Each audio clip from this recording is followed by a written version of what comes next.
Listen, why kids don't do spelling tests no more? I just don't understand it. They don't write sentences. They don't do spelling tests. They don't do vocabulary words. Is there anybody who do these things with their students? Using the dictionary to find the word meanings. We need to go back to that stuff, teachers, parents. Even if they don't do a spelling test at school, do one at home. Give your child a list of 10 words, I remember sometimes, Pee Wee Herman show. Now, he had some carrying on later in life. But he used to do that word of the day. And when you walk around and you hear this word, we scream, ah! You know, the word of the day. Teach your children some words. Teach your children language. Teach your children how to find the words. What's the word meaning?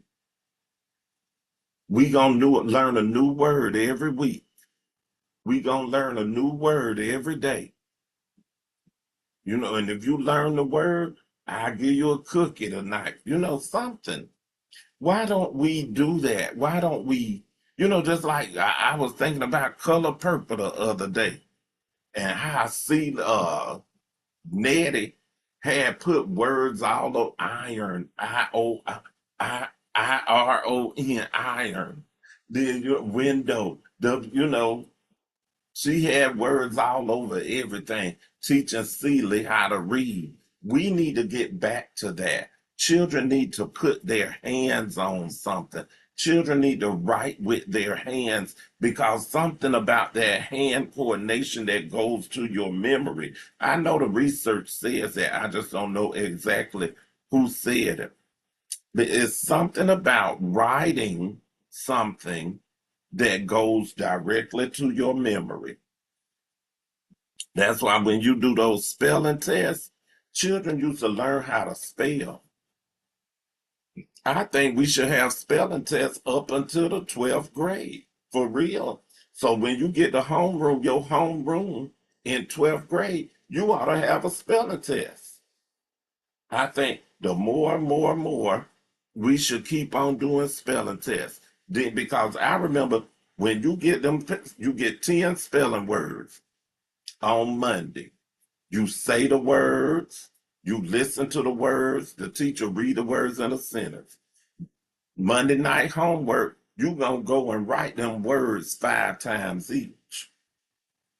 Tuesday, you gonna write them words in a sentence. Wednesday, you gonna look up the definition for those words. Thursday, you gonna practice for your spelling test. Friday, you got the spelling test. And people don't do that no more. Just imagine how helpful that was. Practicing those words so that when you hear them, you know what they mean. You know how to spell them. You don't have to call AI. You know, hey Siri, how you spell da da da da da? Oh, not you, Siri. Hush. Sorry. She done started talking. Sorry, Siri. No, no, no. But I'm just saying, y'all, we got to get back to the basics. And like I said last week, take them tablets and stuff out of those kids' hands. Do stuff like that. Do spelling tests at home. Make it fun. You don't have to make it homework. Make it fun. Do word cards and get a baseball like I used to do. I used to get a little Nerf bat and I would give a word. What's the definition of this word? Then I pitch the ball. You get 2 chances to shoot because you got it right. If you get it wrong, you only get 1 chance. Pitch the ball. They hit it, run the base. Next, what's this word? I do that with math. Sometimes I do math basketball. I put a basketball hoop over my door.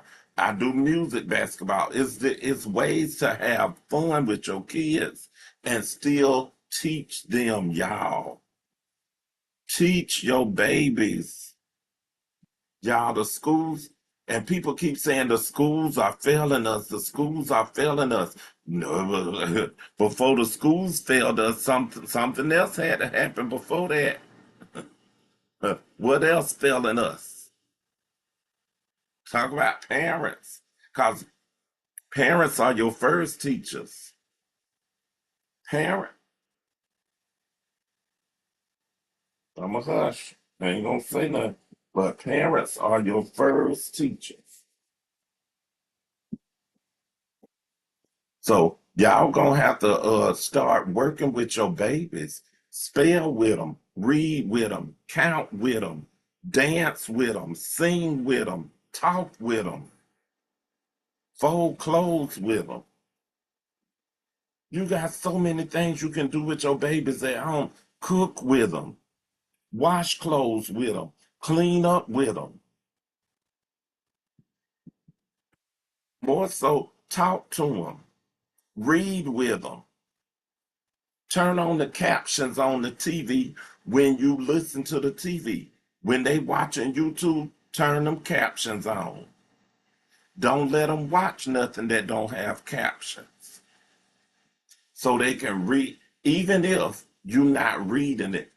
When them captions are on, your eyes are going to automatically go to those words. It happens automatically. So it's things that y'all can do, parents and teachers. Teachers, get them kids off those tablets. Start making them write more. Start making them read more. Let me tell you another thing I do. I call run to the word. When I'm teaching a new book or a new reading passage, the first thing I do, step one, y'all can take this with y'all to the bank and with your kids. Step one, I have the kids, I say, we're not going to read today. I just want you to look at it, find like 10 words that you don't know or that you kind of unsure of. Some words that you never seen before or you might not know the meaning of. Just underline it. Don't even read it. Just look, let your eyes look for some words. Try it again. Go slow, finger by finger, line by line. That's a word. Underline it. Now, then the next day, take the words that you wrote, that you underlined, write them on a card, on an index card. And we're going to start using our Chromebook. Now you can use your Chromebook if you don't have a dictionary. If you have a dictionary, make them use the dictionary and look up the words or a thesaurus. For elementary students, the thesaurus is better because it's only going to give you a synonym, a similar word, and most of the times they will know what the similar word is. So I sometimes make them go to thesaurus.com or I use if I have thesauruses in the room, I'll use that. So the second day, they writing down the words on a card. On the back of it, they write the word meaning. The third day, all I want you to do is listen as I read. Then I want you to read your cards front and back. And then discuss it with your friend. See what words they found. Did they find some words? Did y'all have the same words? Do you have the same meaning that they think? Just talk about it. Go around the room, share. Now the next day, it's time for run to the word. Because when they come in, I already have the words that they put in the list. They all plastered on the wall. And on the back of it, I make it big. I made it on a big piece of paper. The words are plastered all around the room. And on the back of the paper with the words, it has the meaning. So now we're going to sit in a circle and round robin read. And I know people say, oh, round robin reading is bad. I never had a class where students didn't get excited about reading this way. We round robin read, but while we are reading, After that person finished reading the paragraph, I say, run to the words. They run over there and pat the word and then say it and lift it up. Then they talk about it. Then they come sit back down and we read again. And after that person read the passage, run to the words. They them kids have a good time. And then sometimes I would do walk and read because the kids are restless. They don't want to read. So this is what we do. We walk in a line. The leader of the line is reading while we walking in a circle around the room slowly. Sometimes they walk fast, but most times they walk slowly. Then after that person finished reading their patches, I say stop and change. The person run to the back of the line, the next person start walking and reading. And he make a new pattern. Wherever he walk, we follow. Where he might walk up the chair and walk, wherever he walk, we walk and read. And then stop. The next person, he run to the back of the line, the next person start walking. It's ways you can do things with kids to make it fun. You don't need to keep them on those tablets all the time. Okay? And I'm a hush. I know y'all tired of me and my Wednesday ranting, but no, you're not. Anyway, I'm a hush. Remember, where the spirit of learning is, there is liberty.